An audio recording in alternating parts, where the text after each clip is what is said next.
Assalamualaikum warahmatullahi wabarakatuh. Saya Diti Suryani, NIM 1872350029, Prodi Pendidikan Ekonomi.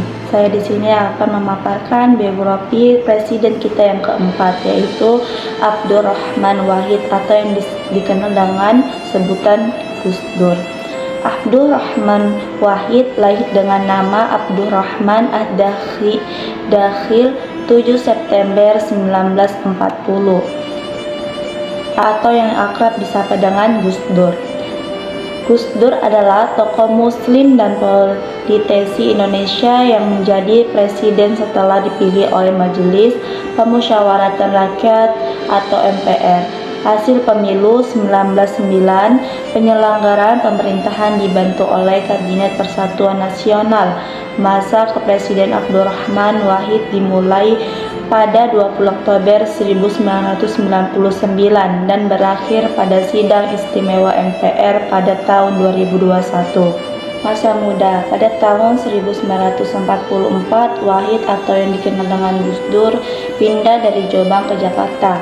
Tempat ayahnya terpilih menjadi ketua pertama Partai Majelis atau Syura Muslimah Indonesia atau Masyumi di sebuah organisasi yang berdiri dengan dukungan tentara Jepang yang pada saat itu menduduki Indonesia.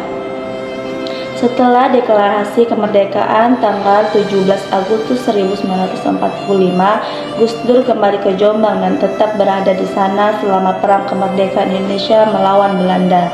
Pada akhir perang tahun 1949, Gus Dur pindah ke Jakarta dan ayahnya lah ditunjuk sebagai Menteri Agama.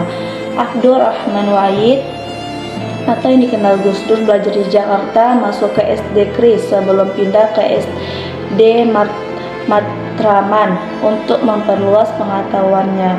Gus Dur terus tinggal di Jakarta dengan keluarganya meskipun ayahnya sudah tidak menjadi Menteri Agama pada tahun 1952.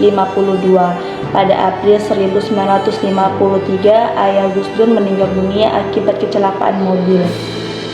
Pendidikan Gus Dur berlanjut pada tahun 1954. Ia masuk ke sekolah menengah pertama atau SMP pada tahun itu.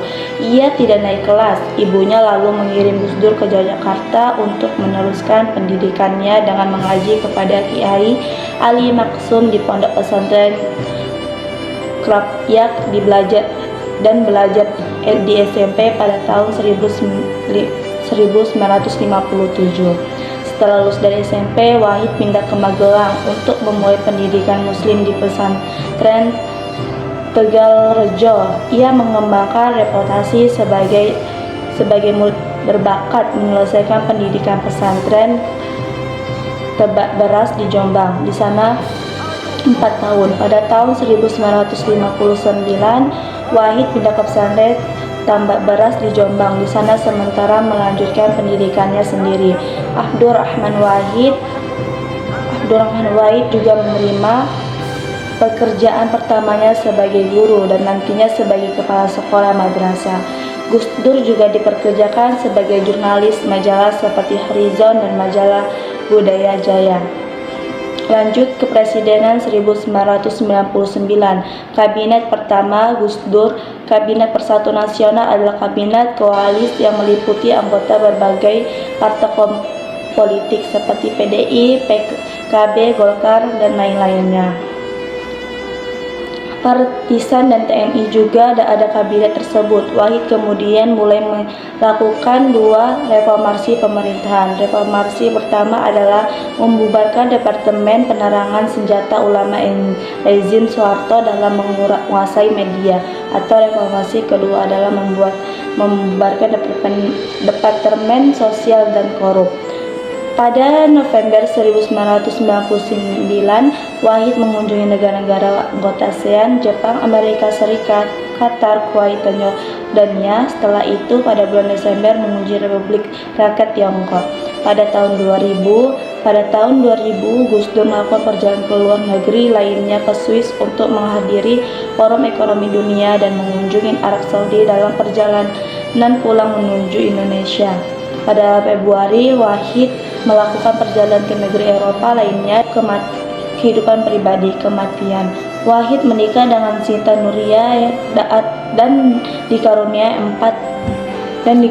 empat anak: Alisa, Katrunada, Zanuba, Afifah, Sofeni, Anita, Hayatun Nufus, dan Inaya Wulandari. Yeni juga aktif berpolitik di Partai Kebangkitan Bangsa dan saat ini adalah Direktur The Wahid Institute.